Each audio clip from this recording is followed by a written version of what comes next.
My sister demanded my $40,000 savings. She didn't know I'd been her landlord for 3 years. Growing up, my older sister Vanessa was the sun, and I was the furniture. She was 6 years older, homecoming queen, the one my parents introduced first at every party. I was the quiet one. When Vanessa opened her boutique downtown, my parents threw her a launch party with a photo booth and a cake shaped like a dress. When I told them I was cleaning offices at night to save for culinary school, my mother asked me not to bring it up at church. The only person who ever really saw me was my grandmother, Ruth. I spent almost every Sunday of my 20s at her kitchen table. Vanessa visited twice a year, usually with a camera. When Grandma died, the whole family showed up to the will reading like it was a lottery drawing. Vanessa got the pearls and $15,000.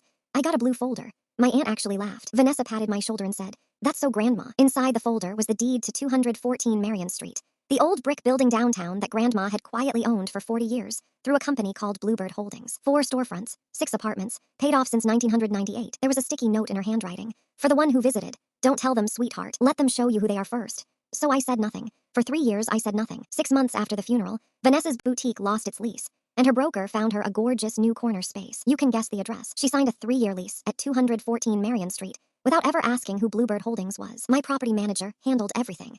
My own sister wired rent to me on the first of every month and never knew. I used the building's income to finish culinary school and start a small catering company. Then her boutique started sinking. She fell 3 months behind on rent. The late notices my manager sent were completely standard. But at Sunday dinner, Vanessa called her landlord a faceless vulture. She said whoever owned Bluebird Holdings was everything wrong with this country. I passed the potatoes and agreed the world was very unfair. In March, she stood up at dinner and announced she needed $40,000 or the boutique was gone. Then she looked at me. "We know you've been saving, Claire. Family helps family." My mother nodded.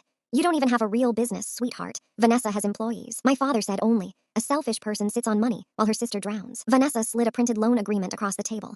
Interest-free, no repayment date. She'd already filled in my name. I asked her one question. Where did the rent money go? She snapped that the rent was the whole problem, that her landlord was bleeding her dry. My mother told me to stop interrogating my sister.